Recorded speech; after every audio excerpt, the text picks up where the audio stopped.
Assalamu alaikum warahmatullahi wa ta'ala wa barakatuhu abalmake Musa Jawara do amba fo ina aw bismillah angani kenen kan tungaranke jornanko kene comme amba fo ina chomina ala ye dimanche da na manga jonya na amena tungaranke jornanko kene kan hier tempo affective la ka tungaranke o kiwera da ma jien fantan nani bela jelen fe ante da odroma ambena anga faso ba maliba ameno fana kiwara di tungaranke ma jien fantan nani bela jelen fe aywani ye jam kan fana mi ni tungaranke ni malien ni bamanankan mena o biseka wuleli ke o haklanta e mi ko fo o ka faso kola parce ambe faso ko kele de kaya aywa ko kiwara jme malla kirame malla ne hakla amadugo ni majon shila kibara mbe malla ambe nonnoyna bibina o yekibara we minu mandi anklo la fie nga o de bato amena nga bijem kan abena sinsin ka nyeshin o kibara o malla aywa amba donc a fo anga jamana sariya sumba yele maliko kuma be sena anga faso konna la o kele no fonyango ye jamana de woni nyogonche nga ona tawta beje fanga na be fo ma ko démocratie ni malion jeli bona o kama o be sariya di faso deuma o haklanta emi o ka faso kola o ka o fo o haklanta emi o ka faso kola o ku dado furuba kumala tuko mina faso be se ga tanye o dado furuba kumala o nana ke sababu ye dokun temene na sa anga chroniqueur do be namba fama ko Madu Kante ni mogo batangelen ba don Marshal Madula ni abe chronique na be fomi mako Madu ka journal aywa Madu ka journal yere munye Madu ka journal ye kuna foni bolo dalenye aywa ouverture media no ye télévision aywa kuna foni soye malila min créera malidenw fe mangara yo o membre ye aywa a membre kacha nga Madu dogun temenena aywa anga mekana anga yekola aywa doye Madu siglen soro aka mobli kono 1h du matin wati fe entre minuit ni 1h wati fe ko o yekise ci Madu la a disila anye jawye internet kan anye kuma chama me sane anganda do olula ambena Madu jaira awla abe docteur la ambena to wa mogobe chroniqueur do be mi haklanta mi o yo o foala o ka ango kuma la me nyon fe amba soka singana ni jemunka in konna la ya amena anda do ni kola munde be ni kola amba kunguna nyenye a haklanta mi amba fese ka da faso do mbulokoro amba fese ka da tungorange mbulokoro aywa beki ka tumta tumala mi ko fo Maduka ni bolin kan ka fira ka fo politique nyemgo chama nana docteur Sola kanu nyeda Maduka aywa dina nyemgo do nana docteur Sola kanu nyeda Maduka aywa abe famia ka fo dina nyemgo kana kanu nyeda Maduka abe famia ka fo politique mo do kana ulu kana kanu nyeda Maduka parce que ambe ba donc ka fo Marshal Madu nale be chronique nale ouverture media ka moye aywa groupe mimbe ko ante abana olu ni Madu ani faso dembe ni malika tanye jorobula u faranyon kan ka ke groupe ye u faranyon kan ke gulkulu ye tama dama ke Bamako jemo ya ye abora television bela jelena ubora ka ka dusu makasayira kayira ka fo ku te so ka seriya su makai yelema aywa ni o ko konna la ni fenye Madu soro akain a benendo o politique mɔgɔw ka bɔ kana madu kɔrɔ kana u ayira madu la k'a fɔ ayiwa u bɛ yen madu kɛrɛfɛ u bɛ yen bɔnɛ min ye madu sɔrɔ an bɛɛ lajɛlen ka bɔnɛ don a ka ɲi politique ɲɛmɔgɔ dɔw kana a ka ɲi diinɛ ɲɛmɔgɔw kana o si tɛ baasi ye n balimaw madu ka nin kasara min ye madu sɔrɔ kasara in bɛ ka wolo fɛn na an ma fɛn min faamuya kasara in bɛ ka wolo fɛn na fɛn min lakali ka gɛlɛn madu n'i y'a mɛn ko madu ka journal hadamaden ko tɛ hakilina de ko don n'i y'a mɛn ko madu ko n'i y'a mɛn ko ɲɔ bɛ ɲɔ buguni ko takan de b'a la n'i y'a ye madu dɔnna bi na maliyɛnw fɛ miliyɔn 17 bɛɛ lajɛlen fɛ bɛɛ k'a fɔ madu marshal ka madu an kana ɲina sababu kɔ ouverture média de ye madu kɛ madu ye ouverture média de ye madu ta k'a bila baara la ouverture média de ye bɛ journal labɛn waati bɛɛ lajɛlen na a bɛ fɔ cogo min na a bɛ kɛ cogo min na madu ye cilasela de madu ye ciden de ye a tɛ se ka ja o la madu la ka tɛmɛ ouverture média kan a tɛ se ka kɛ komi n'a y'a sɔrɔ balawu min ye kɔlɔlɔ min ye madu sɔrɔ ko ouverture média mɔgɔw bɛ se k'u sigi k'u bolo fila da u sen kan an balimaw an ye min mɛn nin ko la madu ka nin kasara in na kasara in kɛra madu ye mɔgɔ fɔlɔ min mele n'an y'o mɛn ouverture média yɛrɛ direction da la a directeur yɛrɛ da la n'o ye isufu mangara ye madu ye isufu mangara ninnu de wele olu de nana madu nɔfɛ ka taa n'a ye hôpital di mali la olu de ye dɔgɔtɔrɔ fura fɔlɔ minnu sanna an y'a sɛgɛsɛgɛ k'a wɔgɔbɛ ka taa sun kɔrɔ a fura fɔlɔ bɔra yɔrɔ jumɛn a bɔra ouverture média mɔgɔw de poche kɔnɔ k'a don madu la sani gouvernement kana gouvernement nalen sa kana madu lajɛ dɔgɔtɔrɔso la an bɛ ka commencer sisan ka faamuyaba sɔrɔ madu ka nin kasara in na kasara in ye madu sɔrɔ cogo jumɛn kasara in ye madu sɔrɔ cogo min na an bɛ ka hali bi an hakili munumunu ka faamuya jɔnjɔn sɔrɔ a ko la pour que an k'a da fasodenw ɲɛkɔrɔ u yɛrɛ k'u ka tɔmɔta tɔmɔ a la u k'u ka faamuyata faamuya la parce que madu ka kasara in n'an ko an b'a jɛngɛ k'a lajɛ a ka bon hakili ma k'a fɔ ko marifa bɛ ci mɔgɔninfin disi la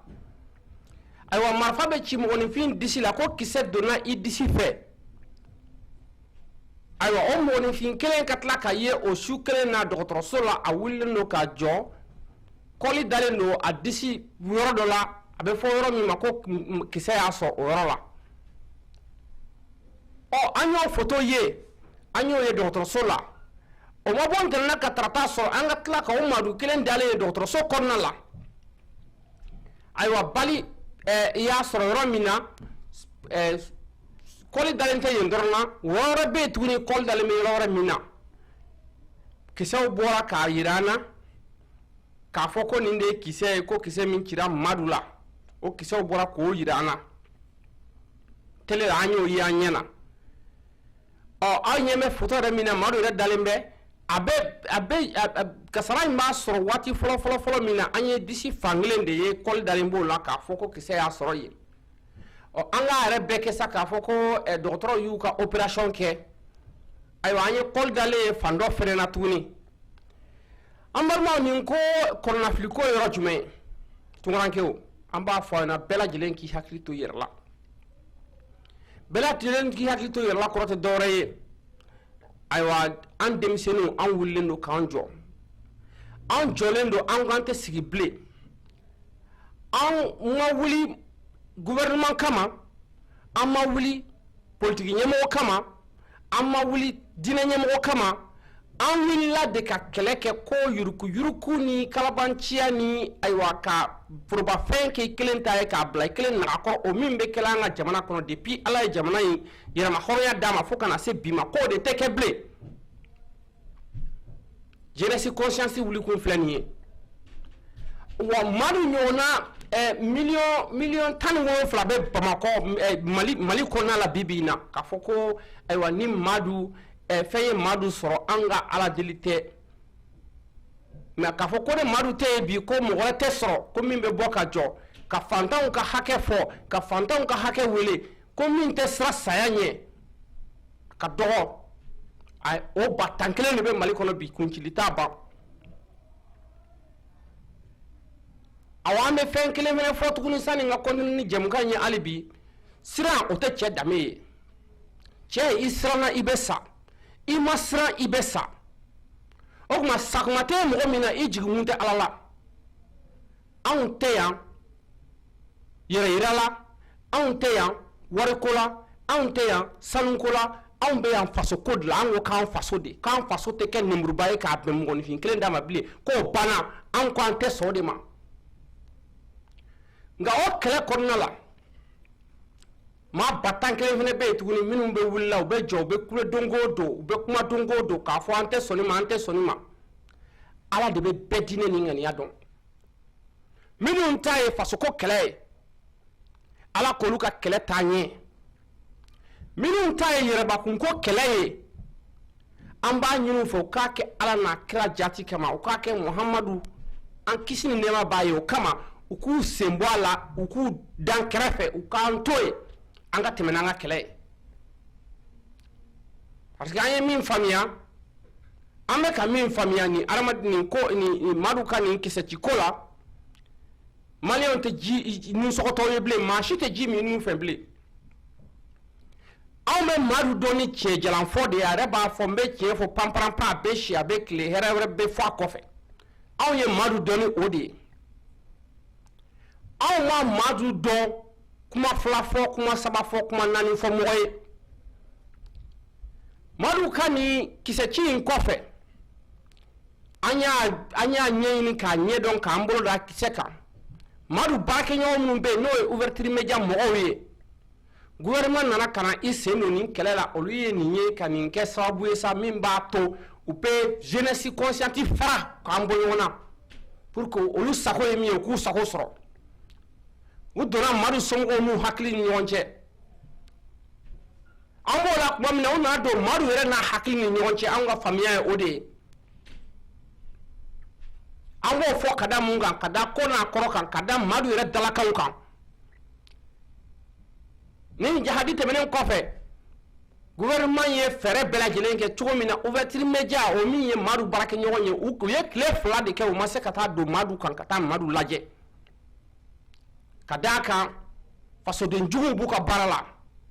onu ngani ya be nyona uyeni wati de kono ka bolika na konu na madu kungoro kana sorasu ni gardu takoro blaka dala mo ko munumbe na ko rubbe jate mine minum be ta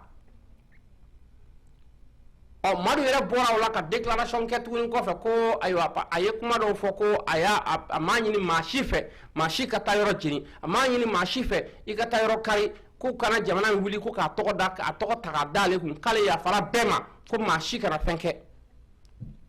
o kuma fora o video blara faso de njigu mun fe minu nya enregistrer ayala ka fo ni video enregistrer la domina o kera madu ka jogu ni do donc c'est dire nga o maso la video ni bla Facebook ou sans fait ou you jo clear flat menen ko fo tala ka madu ka video bla mo go dale mek mom na 1h du matin o kra video bla kuma e ou fait ko ni madu kuma kan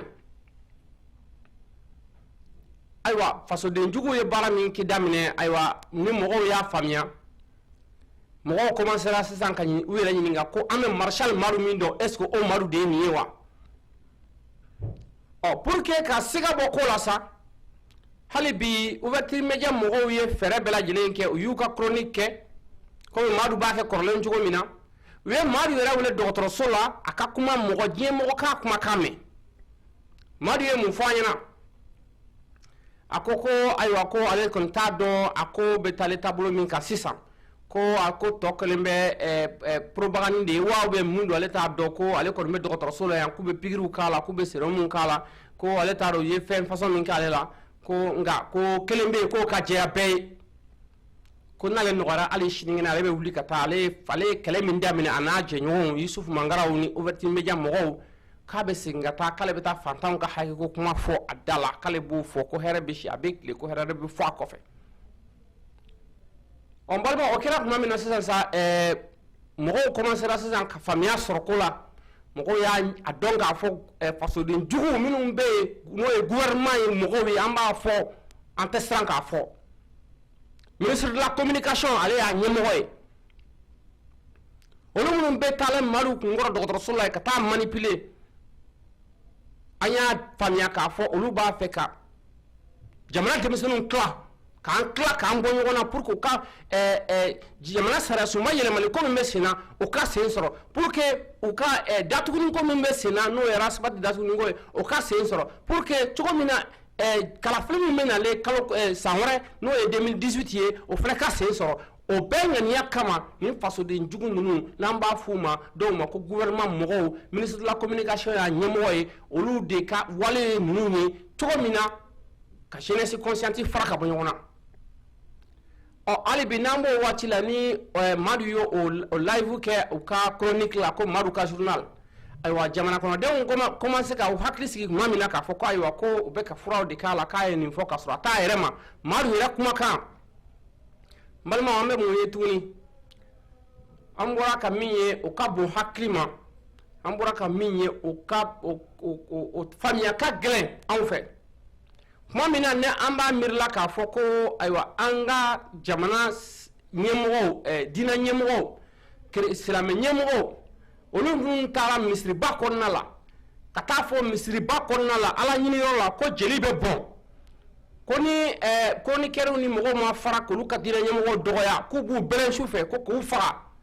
tuma min na ni bɛɛ ɲɛsinnen b'o yɔrɔ ma sisan ko munna k'a da ka gouvernement ma o mɔgɔw ɲininka olu wele k'u ɲininka kun jumɛn na u y'o fɔ parce que a bɛ fɔ o ma tubabukan na ko incitation à la violence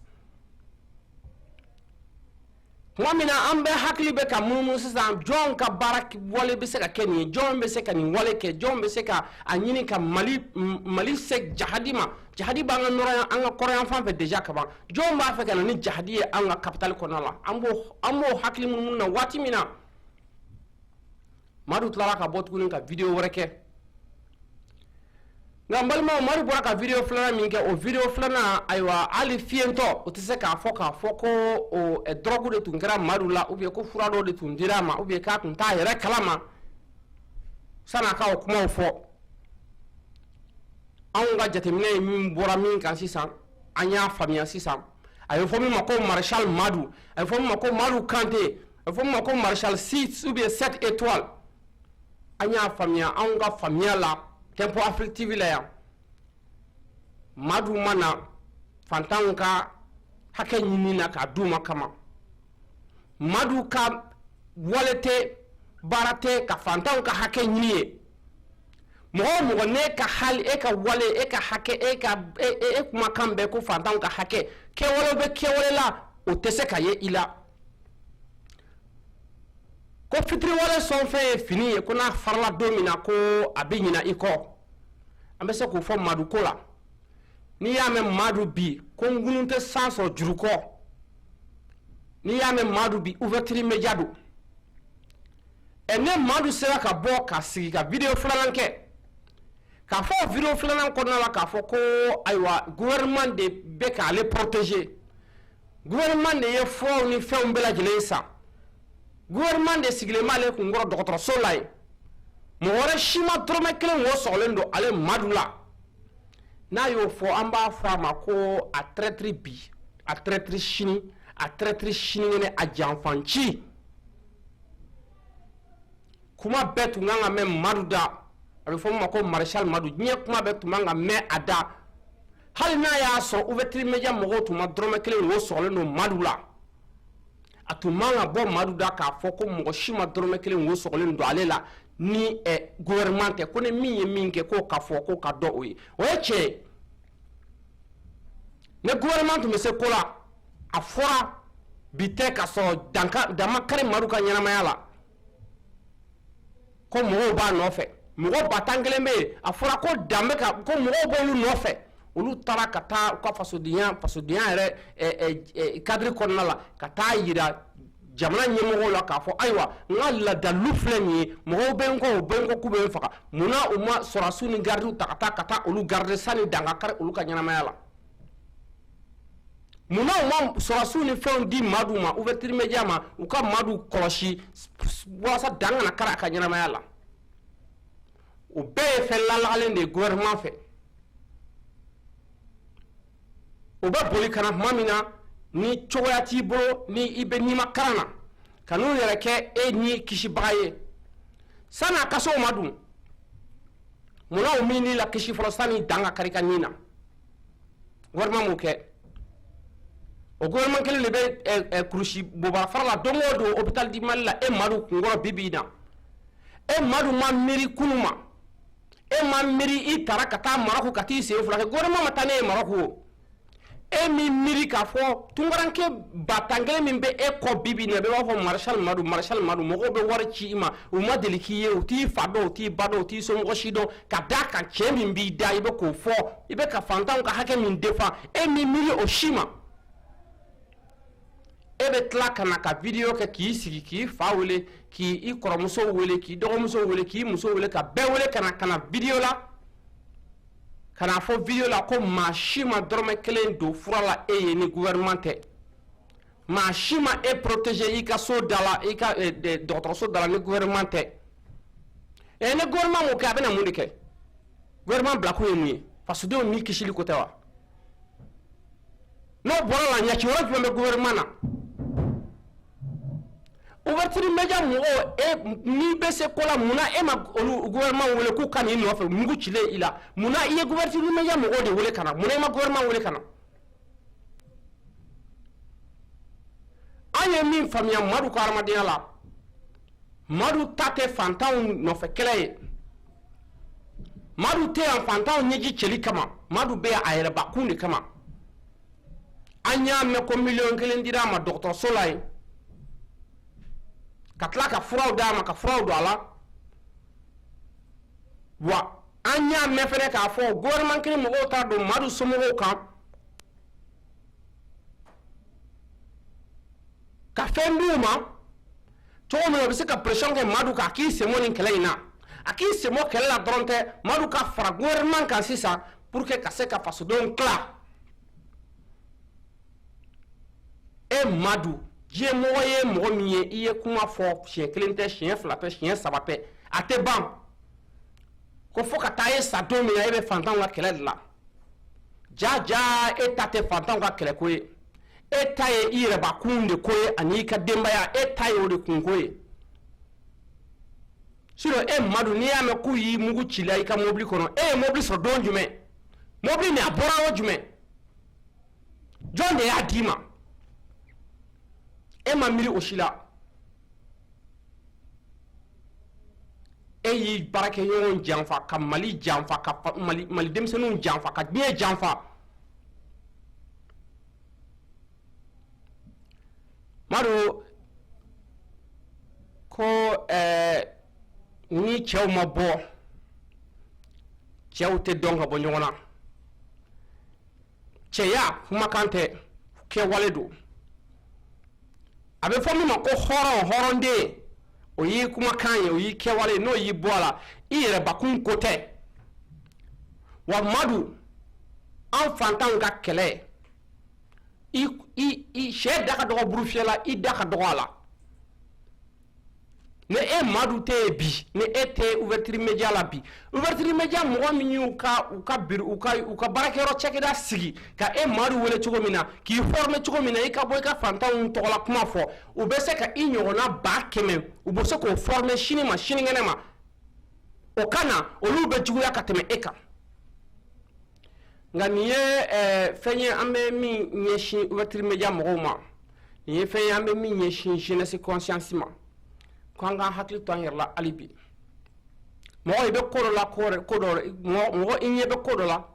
ko wɛrɛ bɛ min ɲɛ b'i la o ye anw ni Madu ka nin affaire ye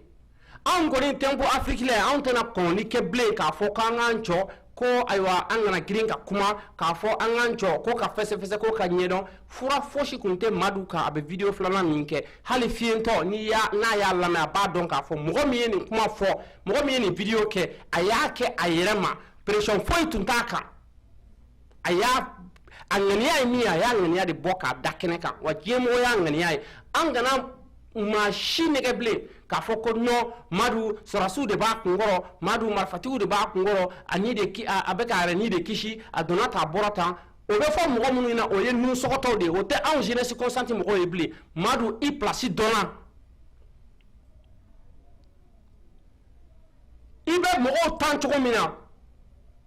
ka kadiniye ibe mogo ka wolo fo cogo mina ka kadiniye ne Musa Jawara bi ta fo yan sa fo ka ta burufie domina ne be e ta fo yan akajaye mba fo amajaye mba fo ne akajara mogo mi ni ba fe ka me ala me na maja mogo mi kana tungoranke jorlan ko jom kana me ka tele ferme ka wuli ka teme jago ya te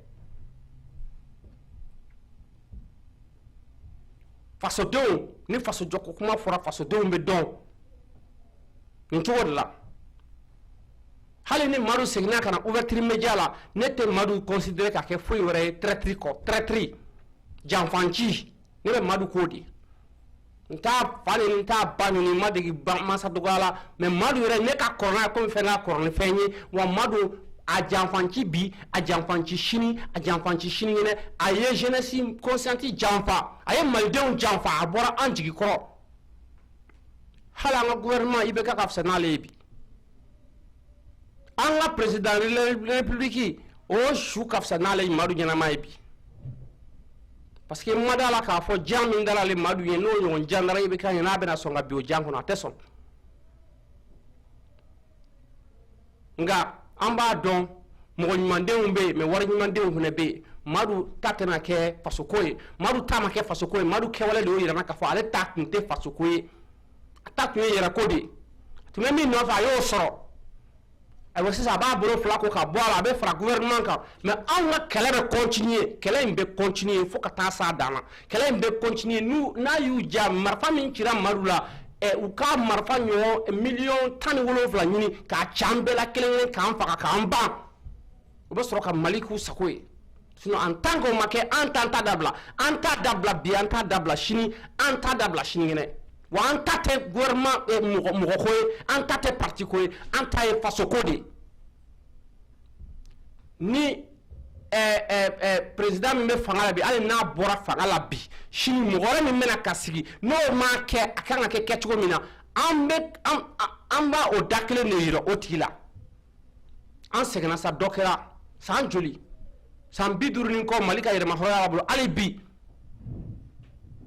fama de bu dabri fantan jilla ka mi ko fente fo ay on balma ni yambaru ka parti e ko fo nyina ka o daw kloka anga tugaranga jornan ko wati flana amena do konnala nanye fiye doni mina nan singna kana amena do konnala o fele be boli munka ko mo bi tala ala bi tala anga gouvernement anye min famia jamana ka basigi to oluka here o te jamana ka basigi no fe ubu era bakunde no fe maruka ko be sina kuma mina anga chroniqueur do be ni beba foma ko rasbat Yusuf Mohamed Yusuf Bachili ni beba foma beba do rasbat la aywa gouvernement ni ale tumbe tribunal la nyon no fe awu bana we kala wora ke ku banka rasbat ka jugement ke uye munke uye konoli ke rasbat tale mamina Europe jamana kan tourner la o konna la uye ala na krame ka rasbat ka jugement ke ko bena datu sankele ko o akanga wa muwasara ko amandi ambe ouverture meya mo ka kuma uye min fo madu ka kola ambo lamenan claro la ambe fiemine na ye fiemine ambe sengana ambe do anga jamkan fulana konna la no rasbat tay ambo fere barachi Tempo Afrique TV qu'on a haglata mi ambe oda au cloka. Donc regardons cette vidéo de ouverture média et nous reviendrons dans ce studio ou bien nous allons prendre une pause musicale après la vidéo de ouverture média et puis nous réfléchirons Janfanchi ko. Wa Janfanchi te kishi lahara, Janfanchi te kishi ya. Ambe min fo Maduka journal Madukante nous va pour mako Marshal Madu. Ambe min fo akani walela. Amba fayna ko aniche ani baraji ko aniche ani baraji na fora na digira yi mogo la ima nyuma ndeke sinon iniche ni baraji atekuma juwe ambe yo me sesan koni a jeunesse conscience ba don ambe nyo na sesan koni nye ma chama ba don malien batangile ba don joy Marshal Madoué abe son mouvement ate son mouvement pela jelembo don sisan ale tatunte faso ko e ale tatun yera kodi ale tatunte faso ko e ale tatun wari kodi donc ale ni gouvernement ou katonyo mbolo katale nyoy mais anga kele amba ke fan kaburu ko amba ta dabla halanda jelima anta dabla ante gouver ante mogoko ante président ko ante parti ko an ko de kan faso an ko de ko faso ko malidenw ka hɛrɛ fantanw ka hakɛ ko ka di fantanw ma an ko de an tɛ sigi bilen an ka mɔgɔ kelen lajɛ o ka miliyɔn 700 ta ka taa don so la k'a d'a den ma ka sɔrɔ fantanw bɛ ɲamanton sanfɛ u bɛ ɲaman tɔmɔla ala diɲɛ don o don da u bɛ ɲaman dun na ala u balo bɛ bɔ ɲamanton de sanfɛ an ko k'an ye silamɛ jamana de ye an ye silamɛ jamana an dalen b'o fɛnɛ na k'a fɔ an ye silamɛ jamana ye nka o kɔrɔ tɛ k'a fɔ fɛn fɛn bɛ taa misiri kɔnɔ k'a bɛɛ ye silamɛ ye mɛ seli ani n ye silamɛ ye kelen tɛ u ka jan ɲɔgɔn na komi jɛgɛjalan ni baji n bɛ ye don o don wajulu kɛyɔrɔ la ani n ye silamɛ ye u ka jan ɲɔgɔn na komi jɛgɛjalan ni baji silamɛya ye ŋaniya de ye silamɛya ye kɛwale de ye silamɛya ye dusu de ye ɔ nin kɔnɔna la sa an bɛ ka fɛn caman faamuya an ka mali taabolo la nin kɔnɔna la sa an b'a ɲini ala fɛ ala ka nin kɛ sababu ye jeunes minnu bɛ yen n'u bɔlen don bi n'u cɛsirilen don an b'a f'u ɲɛna e mɔgɔ o mɔgɔ ne de cɛsiri ye maliko ye hali bi ala k'i sankɔrɔta mɛ ne ye mɔgɔ o mɔgɔ b'a dɔn k'a fɔ e ta ye jɔyɔrɔ ɲini kɛlɛ de ye e ta ye wariko kɛlɛ de ye depuis an ma taa yɔrɔ jan a y'a kɛ ala n'a kira kama a k'a k'aw faw n'aw baw kama a k'a kɛ muhamadu kama an kuntigi muhamadu kisi ni nɛɛma b'a ye a k'a k'o kama a y'aw sen bɔ an ka kɛlɛ la a y'aw sigi kɛrɛfɛ aw k'a to yen hali n'a dana mɔgɔninfin kelen pe de ma kɛlɛ in bɛ continuer fo ka taa se a seyɔrɔ la en tant que fantanw de bɛ ɲɛni jamana in kɔnɔ en tant que faamaw de kɛlen don k'u dabiri fantanw jeli la u b'a min don o don an t'a dabila f'an da jeli ma hali an da jeli ma an t'a dabila wa e mɔgɔ o mɔgɔ n bɛ segin a kan ni e de ka kɛlɛ ni fantanw ka kɛlɛ tɛ kelen ye e mɔgɔ o mɔgɔ k'e de bɛ place ɲini na e mɔgɔ o mɔgɔ k'e de bɛ wari ɲini na k'e ta ye wariko ye an t'i danga dɛ an bɛ min ɲini i fɛ i k'a kɛ ala n'a kira kama i sen bɔ an ka kɛlɛ la awɔ nin tun y'an ka tunkarakɛ jɛmukan kunnafoni fɔlɔ ye n'o ye madu kante n'u b'a fɔ ma ko marshal madu min bɔra u ka mugu ciri a la dɔ tun b'a fɛ k'an ta y'a nin na min bɔra o kɔnɔna la an ye faamuya min sɔrɔ kɔnɔna la o de ye nin ye ayiwa n balima an bɛna an da don waati filanan na sisan mun de kɔnɔna la jumɛn ayiwa an balimakɛ dɔ bɛ yen ni bɛɛ b'a dɔn a tɔgɔ mohamed yusuf bacili n'ale tɔgɔ ko rasbat a ye an ka minisiri ali bacili o denkɛ don n'o ye an ka ministre des domaines et fonciers bɛɛ b'a dɔn rasbati chroniqueur don ale a tɛ siran a ma siran ani siran ma deli ka si ɲɔgɔn kan ko n'i y'a mɛn i kun ma si bɛ cɛ si de b'i kun na rasbati bɛ fantanw ka kɛlɛ de la anw hakili la madu farala rasbati kan ani madu n'a ɲɔgɔnna caman farala rasbati kan ka kɛlɛ in de continuer o rasbati min filɛ sisan ni jamana bɛ an ka jamana ɲɛmɔgɔw bɛ ka kɛwale jugu minnu kɛ n'ale b'o fɔ don o don k'o don diɲɛmɔgɔ tulo la k'o don maliyɛnw tulo la k'o don fantanw tulo la mɔgɔ minnu t'o kalama n'o tɛ bɛn gouvernement ma an b'a dɔn k'a fɔ ani gouvernement tun bɛ ɲɔgɔn na u tun y'a minɛ k'a datugu a datuguni kun kɛra ka sababu kɛ mun ye ko a ye kuma fɔ ko min b'a to an ka sɔrɔdasi minnu bɛ kɛlɛ la an ka mali kɔrɔyan fan fɛ ko a bɛ ka kumaw fɔ min bɛ ka olu la décourager k'a bɛ ka kumaw fɔ ko min bɛ k'olu la muruti pour que u kana taa ka taa kɛlɛ kɛ rasfati datuguna ka waati kunkurunin kɛ u tilala k'a bila a bilalen kɔfɛ a yɛrɛla k'a fɔ hali bi ko a ka jugement ko kan ka kɛ a ka procès bɛ sen na rasbati ye u tun y'a fɔ k'a kana kuma arajoso la a kana kuma teleso la a kana jamanajɛkɛ kɛnɛbaw kan a y'o bɛɛ la bonya a y'o bɛɛ la fasa a y'o bɛɛ kɛ a kɛcogo la kɔfɛ sa ayiwa tribunal nana kana fɔ ko ayiwa min ye a fɔra ko bɛɛ fanga don ko min ye k'a fɔ ko bɛɛ dama ka kan fasoko kuma la ko a ka ɲi u k'a to yen a ka segin ka taa ka yɛrɛ lajɛw kɛ a ka taa ka arajosola kumaw kɛ o fɔra tuma min na kɛra waati ye ni rasbati seginna tuguni ka taa ka chronique daminɛ depuis chronique daminɛra sa o bɛnna ni waati jumɛn ye o bɛnna ni ko an ka jamana sariya sunba ko k'a yɛlɛma yɛlɛma minnu kan ka don jariya sariya sunba kɔnɔna la fasodenw fɔra ɲɔgɔn kɔ o yɔrɔ de la ni oui mɔgɔw bɛ yen ni non mɔgɔw bɛ yen an y'a ye kuma caman oui mɔgɔw y'u ka jɛrɛjɛ kɛ non mɔgɔw y'u ka yɛrɛjɛ kɛ siɲɛ kelen tɛ siɲɛ fila tɛ siɲɛ saba tɛ an y'a jama ye a kɛra jamako dan ye o kene kan ya rasbati o kene chaman kan ay rasbati abora kata dugu chamana an fa nan baw be ro mun na nu te famia soro no luka kalamata ro janka famia ka fo mun ne be jamana sare sumba yele mali na mun ne ba konna la an wa min kala masisan sa an tungaranke munun be na on be Europe tungaranke munun be no lu be nye fantan nani be la jelen fe aywa Espagne tungaranke ka la nyinin konna la ko rasbati kana ka kana u kuna foni u ka don ka fo mun ne be jamana sare sumba yele mali ko en konna la sani awati che to mina u ku bolo taro no bolo bla ro do aywa gouvernement ni asbati ka jugement akobe sena be munun na femi nganga ke kalo kelen ko e gouvernement ya lo so la sa ka ke kalo flyo ma bo fo ka ta se kalo woroma o ya yesa ko rasbati tara tamala o yu u profite o tama kon na fe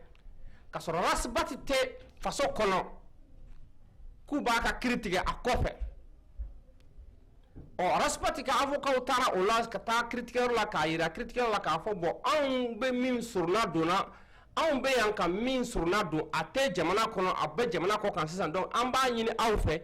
aw kan nin kiri bo ama sana be singana kalo kelen ay kiri bo ama kalo kelen sana be singana comme ça kiri be tige ni gouvernement ke gouvernement sebe gouvernement ke ta fe ka tasuma do ka jamana kono la gouvernement ke be faso donc herefe gouvernement ke America fo ko be damaka kan beje fangala aka gelen ka famia ka fo ko justice be muruti ka fo ko ante son ka bikiri boama ka kalo kelendi rasbat na ka sur de la bauma sana ka singana pour ka nga critique malma anga famia la nin ko la bene dunu ka bampeu gouvernement ma se ka rasbati ka critiquer parce que critiquer ko folo mi amine ko folo mi kera shubura ola rasbati ka jama be ka boya ka tafe rasbati ka mouvement be ka boya ka tafe mouvement min to ko CDR mouvement CDR je fantan nani bela jele fe bibi na rasbati ka jama be o jama be ka boya ka tafe ala nye dongo do dasa gouvernement yɛrɛ nana bɛ na kelen bɛ ka siran o fanga ɲɛ o siranna ka arasibati ka jugement kɛ Bamako ye su wɛrɛ kana taa bɔ a ko la u ye mun kɛ u y'u jɔ arasibati ka bɔ ni tunkarankew ka laɲini ye a taara Faransi an y'o vidéo ye a ye lajɛw kɛ Faransi a ye lajɛw kɛ yɔrɔ jumɛn tuguni a ye lajɛw kɛ Espagne a taara Allemagne a ye lajɛw kɛ o konna de la sisan u ye fɛrɛ kɛ k'a fɔ ko rasibati condamnera ko tribunal y'a condamné ko san kelen kaso ko ani 20,000 k'a k'o sara amandi ye n balimaw nin ye fɛn ye min ka bon hakili ma a ka bon hakili ma ka da fɛn caman kan ka d'a kan an bɛ bɛɛ ye fanga la ka d'a kan mɔgɔw bɛ yen rasibati ka jugement kɛ don o tribunal kelen na mɔgɔw bɛ yen surunalidonna bɛ yen n'a bɛ f'o ma ko avocat olu y'a yira k'a fɔ k'u ka u ka mɔgɔw tɛ yen u kan ka minnu défense ta k'olu tɛ yen ko ka olu ta bɔ a ma ko k'a bila waati wɛrɛ la nka u sɔnna olu ta ma sɔn ma kɛ jɔnw ta ma sɔn ma kɛ mɔgɔ minnu ta ma o ye arasibati de ye sinon arasibati n'a ɲɔgɔnna caman ka jugement tun bɛ kɛla a don kama u ye mɔgɔ caman ta bɔ a ma mais rasibati de ta ma sɔn u ma sɔn k'o de bɔ a ma rasibati de ta o de kɛra k'a sɔrɔ a yɛrɛ tɛ yen ayiwa an bɛ min kɔnɔ na sisan ko rasibati kan ka segin nin dɔgɔkun in min bɛ daminɛ n'o ye sini ntɛnɛn ye sani sibiri cɛ o kɔnɔna la ko rasibati kan ka segin ko ka taa Bamakɔ k'a kan ka segin ka taa Mali la gouvernement dun y'a boloda k'a kan ka minɛ k'a kan ka datugu an bɛna mun ye nin kɔnɔna la sisan gouvernement ke gouvernement sɛbɛ ye mɔgɔ bɛ se k'a bila kunna k'a fɔ ko a ka di u ni de ye ka an ka faso Mali k'a bila tasuma don a la k'u yɛrɛ sɔrɔ nka an bɛ min fɔ an ka gouvernement ɲɛna an bɛ ci min lase an ka gouvernement ma o de ye u ka sabali u k'a kɛ Ala n'a kira n'a jati yɛrɛ de kama u ka sabali ko mɔgɔninfin i b'a dɔn ko dɔ i b'a dɔn i bɛ se fɛn dɔ la i b'i tɔ to ni arasbati segna kata malla ko arasbati kanga bine arasbati ko tere arabasi ka hakilina te se ka mine diɲɛ kɔnɔ fo ka taa diɲɛ wuli ko blaw kuna wani arasbati minara ese kaso b'u bolo mali la k'a fɔ arasbati n'a nɔfɛ mɔgɔ bɛɛ bɛ se ka don kaso min kɔnɔ o bɛ yen wa n'o bɛ yen o tuma salamu alaikum a n'o yɛrɛ dun tɛ yen n'a minɛ kun wɛrɛ t'a la k'a fɔ ko an b'a minɛ pour que a k'a dabɔ révision constitutionnelle ko la jamana sariya suma min kan ka yɛlɛma k'a dabɔ o kuma la ou bien n'a minɛli sababu de bɛna kɛ ko k'a minɛ k'a datugu ko parce que kalafili bɛ san wɛrɛ 2018 la ko cogo min na nin gouvernement min dagawuli gouvernement min daga bɔndala gouvernement min b'an bolo nin ye ko olu ka se ka san 5 wɛrɛ kɛ tuguni anw kunna o kuma fili y'u sɔrɔ o kuma an b'a ɲini u fɛ u ka sabali Mali kɔrɔyan fan fɛ bɛn ni kelenya ni sabati tɛ yen Mali woroduguyan fan yɛrɛ sigilen tɛ ka ɲɛ kosɛbɛ ka ɲɛ ayiwa n'u y'u to bɛɛ la k'a fɔ k'u ye madu san o kɛra janfanci ye n'u ye ko bɛɛ kɛ raspat la n'u ma se k'ale san n'u bɛna bɔ o la sisan sa k'a fɔ ko an bɛna ka na raspat minɛ k'a datugu cogo min na a k'a dabɔ faso foroba kuma la wallahi n tɛ ala n t'a kira ye n'u y'a kɛ fɛn bɛna bɔ a la an ma sigi ni min ye fɛn bɛna bɔ a la an si tɛ min nɔfɛ donc an b'a ɲini an ka jamana ɲɛmɔgɔw fɛ k'u miiri u k'a dɔn k'a fɔ miiri de bɛ ɲɔ kɛ dulɔ ye k'u ka sabali ko n'a fɔra mɔgɔ ma sabali k'a n'a kɔrɔ bɛ ɲɔgɔn na ko an ka faso Mali an mago bɛ basigi de la k'an ka faso Mali an bɛ bɛjɛ fanga de la mɔgɔ tɛ se k'i da don bara kɔnɔ bilen k'a fɔ k'i bɛ kuma a ka ɲi bɛɛ hakilanta ye min ye k'o fɔ bonya kɔnɔna la ani karama kɔnɔna la ayiwa en tant que arasbati bɛ k'a ka baara kɛ bonya ni karamaw kɔnɔna la u k'a to bonya n'o karamaw kɔnɔna la n'u bɛ se mɔgɔ minɛ la ko arasbati ye ayiwa sɔrɔdasiw lamuruti k'u kana taa kɛlɛkɛyɔrɔ la a ma tɛmɛ dɔgɔkun 2 kan fɔlɔ an ye dɔ ye misiri kɔnɔ k'a bɛ fɔ min ma ko ale ye silamɛ o taara ka t'i jɔ k'a fɔ misiri kɔnɔ a da camancɛ la diɲɛmɔgɔ bɛɛ ɲɛna a videow bɛ hali an bɛ nɔ min na ko denmisɛnw bɛ ka u ka mɔgɔkɔrɔbaw dɔgɔya ko n'a dɔgɔyama ma dabila k'u b'u bɛlɛn sufɛ ko k'u faga ko jeli bɛ bɔn ko jeli bɛ bɔn